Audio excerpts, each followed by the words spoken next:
Supported decision making is an active engagement with someone. It's provision of information, but it's listening. Each and every decision, a person with dementia needs to be given that opportunity in the first instance, rather than an assumption being made that that capacity isn't there. We have a real issue in medicine today.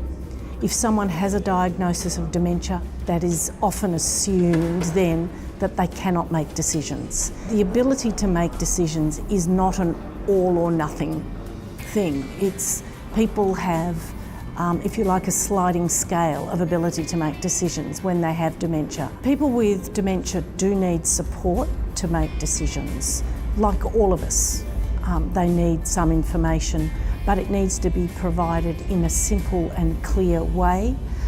They need to be able to ask questions about it, and often a stepwise approach is the best way to do it. It's about giving the person with dementia the opportunity to express their wishes in the best possible situation.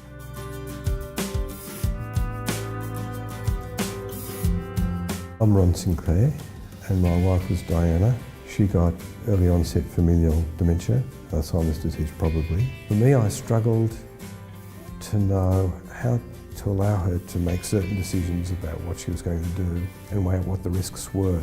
Risk isn't just to somebody's personal health and well-being, and it's not only financial risk. Risk is everywhere. In our normal day-to-day lives, I still do remember that I could multitask. I could consider risk while I was considering other things. It was encompassed into my daily life.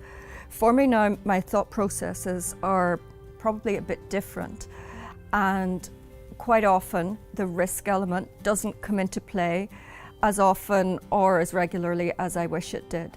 Sometimes I need some help for someone just to remind me that if I want to ride the horse, it's always a good idea for someone to be with me. Intuition just isn't quite what it used to be, so part of supported decision making in my daily life is things like that, reminding me of the little things that my brain no longer takes into consideration. You know, we all know that a person with dementia does have an increased risk of unsteadiness on their feet, does have an increased risk of malnutrition. But if you start from there and go that way, you'll be coming up with a solution before you've actually understood who it is that you're caring for and what that person, how that person factors in to your decision-making process. And that's where knowing and understanding the person is key to looking at what does risk mean for an individual.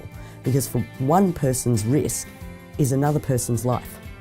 And being able to see that, know that, and enable and empower the people working with a person ensures that you're not bringing everybody into the mediocre.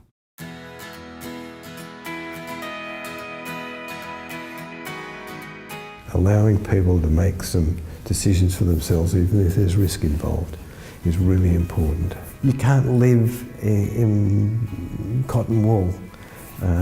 You have to weigh up what are the costs and benefits here. Focusing on building a story for a person with the person and the people who know them best gives us a better opportunity to enable that person within an environment and a care model that isn't about just your diagnosis. I cared for my husband who had dementia. It was one of the more aggressive forms of dementia. He was very much like a free person, an independent thinker, and sometimes that freedom put him at great risk.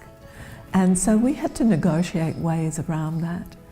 And so that negotiation might be, let's talk about this another time, or wouldn't you prefer to go to a concert rather than climb the escarpment behind our property? We lived at the end of a dirt track next to a national park, but she still, for a long time, while she's still at home and could still walk, she wanted to walk in that park, and allowing her to do that, particularly when she wanted to do it on her own, I struggled with. But I knew, because of the person she was, that this was really, really important. Providing good clinical care stems from knowing and understanding the person. It doesn't start the other way around. And through that process, clearly looking at what could go wrong And not what could go wrong, therefore how do we stop it from going wrong. It's what could go wrong and what are your thoughts and beliefs that underpin, is that acceptable or not? Don't be afraid. There's still plenty of enjoyment in life, and if we're talking about risks, there are risks out there, but face them, look at them, allow your person that you're looking after to help you make some decisions for both of you. They've got to be part of it. Knowing and understanding the person is key to looking at what does risk mean for an individual, because for one person's risk is another person's life.